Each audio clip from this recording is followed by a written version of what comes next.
What is the importance of the term interest coverage ratio of a firm in India? Interest coverage ratio अपने नाम की तरह interest को cover करता है, इंटरेस्ट के रेशियो को कवर करता है। इंटरेस्ट क्या होता है?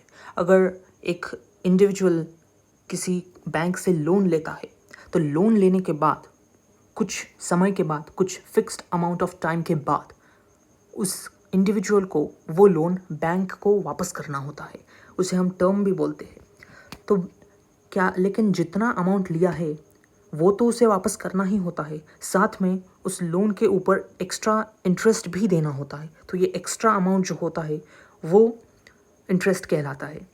लेकिन जब बात कंपनीज़ की आती है, इंडिविजुअल्स तो लोन लेते हैं, लेकिन बड़ी बड़ी कंपनियां होती है, इनको भी कभी कभार, मतलब बहुत बार, ऑफन, फ्रिक्वेंटली लोन लेने की ज़रूरत पड़ती है। तो ये लोन कहाँ से लेती है? ये बड़ी कंपनियां, ये कॉरपोरेशंस, ये बैंक्स से लोन लेती है। लेकिन बैंक्स ऐसे ही लोन नहीं देती। वो बैंक्स चेक करती है, कंपनीज को चेक करती है, उनके क्रेडिट हिस्ट्री को देखती है। क्या वो कंपनियां जो लोन ले रही है वो उस लोन को वापस रीपेमेंट कर सकती है या नहीं? क्या कंपनी के पास इतने फंड्स है?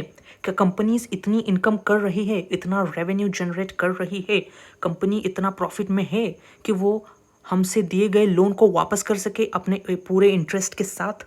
ये बैंक्स देखते हैं। तो इसको चेक करने के लिए कि कंपनी वापस में इंटरेस्ट पेमेंट कर सकती है क्या, कंपनी प्रॉफिट में है क्या, ये इस बात को निश्चित करने के लिए जो टूल का इस्तेमाल बैंक्स करते हैं, इसे ही हम इंटरेस्ट कवरेज रेशियो कहते हैं। Let's suppose if a bank is lending a company a loan of 1000 crore rupees, किसी कंपनी को 1000 करोड़ का लोन चाहिए बैंक से, तो वो बैंक पहले ये देखेगी कि कंपनीज के रेवेन्यू कितने हैं। अगर कंपनी 10,000 करोड़ की इनकम कर रही है लेकिन लोन कितने के मांग रही है? सिर्फ 1000 करोड़ की। तो कंपनी इस लोन तो 1000 की मांग रही है, लेकिन कंपनी का इनकम, कंपनी का प्रॉफिट, उसका रेवेन्यू 10,000 करोड़ का है। तो कितना गुना हो गया? It's 10 times. So the ratio will become 1:10। तो इंटरेस्ट रेशियो हो गया 10 हो गया। इसका रेशियो, इसका वैल्यू जो आ गया वो 10 आ गया। मतलब जो लोन ले रही है वो उसके इनकम के 10 गुना, मतलब उसकी इनकम इस लोन से 10 गुना ज़्यादा है।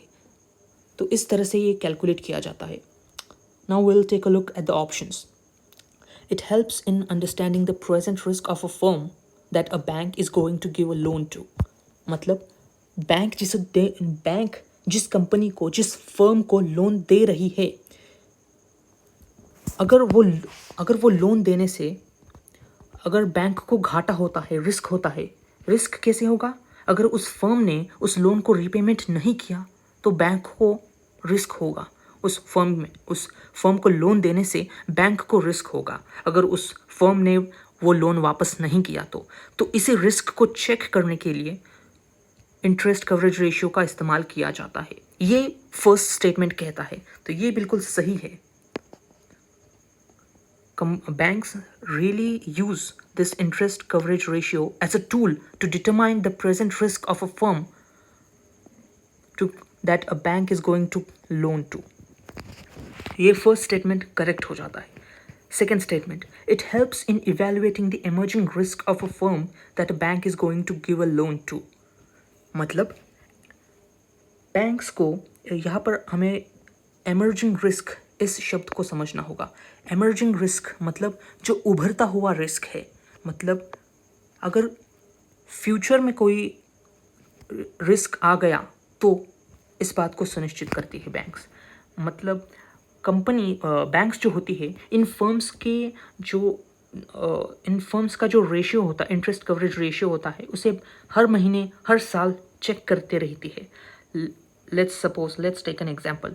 अगर कोई फर्म अच्छी इनकम आज कर रही है तो बैंक्स को लगेगा कि अभी तो ये अच्छा कर रही है, लेकिन अगर फ्यूचर में जाकर इसके रेवेन्यू में डिक्लाइन आएगा तो हो सकता है कि भविष्य में जाकर वो company will not be able to repay the loans that the bank has lent to them.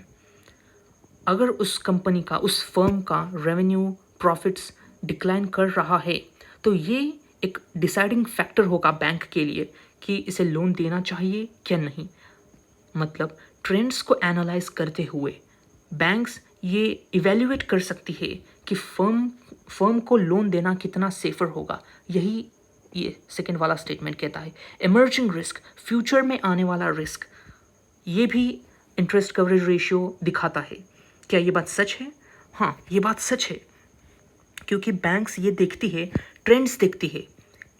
अगर पिछले 5 महीने का डेटा बैंक्स उठाकर देखती है कंपनीज का, फर्म्स का, कि ये फर्म कैसा परफॉर्म कर रहा है मार्केट में, क्या ये इनफ प्रॉफिट जनरेट कर रहा है या फिर इसके प्रॉफिट में डिक्लाइन दिख रहा है.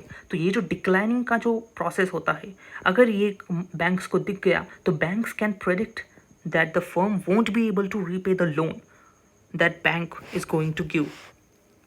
सो ये सेकेंड स्टेटमेंट भी सही हो जाता है.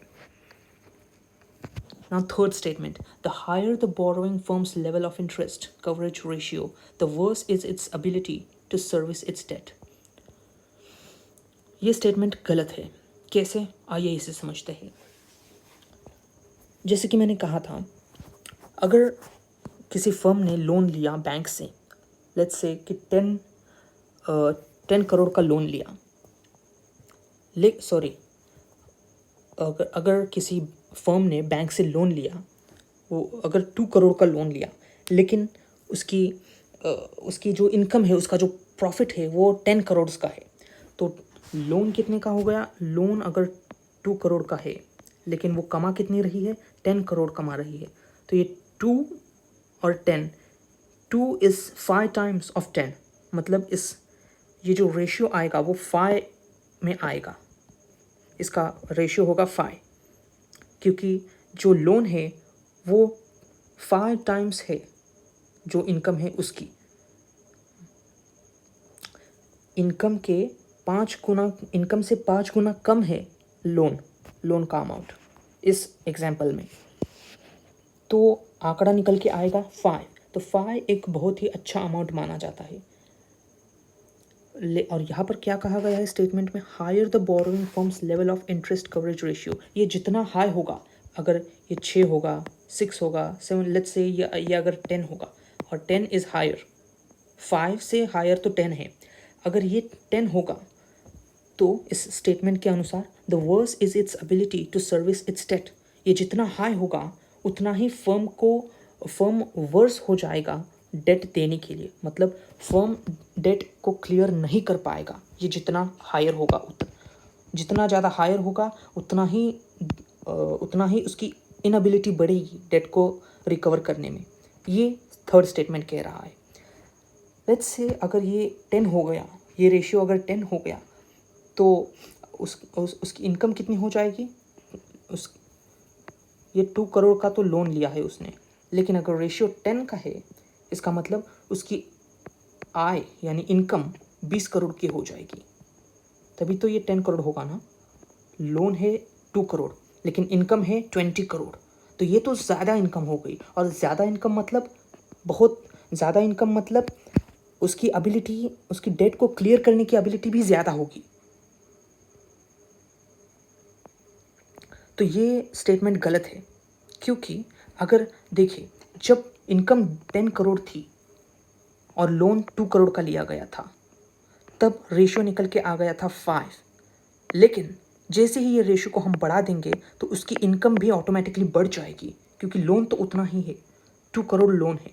और अगर ये रेशियो बढ़ा देंगे हम, 5 से 10 कर देंगे, तो उसकी इनकम 20 करोड़ हो जाएगी. और ज़्यादा इनकम मतलब उसकी एबिलिटी में इंक्रीज़ होना, डेट को क्लियर करने की एबिलिटी में इंक्रीज़ होना. तो इंक्रीज़ हो जाता है.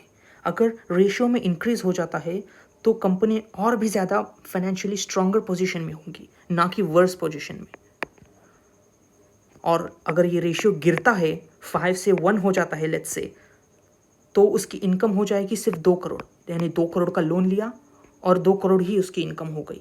तो उसकी डेट क्लियर करने की एबिलिटी डिक्रीज़ कर जाएगी, डिक्लाइन कर जाएगी, वर्स हो जाएगी. तो रेशियो कम होने से कंपनी को घाटा होता है, मतलब कंपनी की इनकम भी लो हो जाती है। रेशियो अगर कम होगा, आईसीआर का जो रेशियो है अगर वो कम हो जाता है तो कंपनी की डेट क्लियर करने की एबिलिटी भी कम हो जाती है, क्योंकि कंपनी का इनकम लो हो जाता है। और अगर आईसीआर का रेशियो ज़्यादा है तो कंपनी की इनकम भी ज़्यादा होगी, यानी उसकी डेट क्लियर करने की एबिलिटी इंक्रीज होगी, ना कि वर्स्ट होगी। तो ये थर्ड स्टेटमेंट इनकरेक्ट है। So we can say that first and second statements are correct and third statement is incorrect. So option A, 1 and 2 only is the correct answer to this question. उम्मीद है आपको ये सवाल और मेरा explanation समझ में आ गया होगा। मिलते हैं अगली वीडियो में, तब तक के लिए धन्यवाद।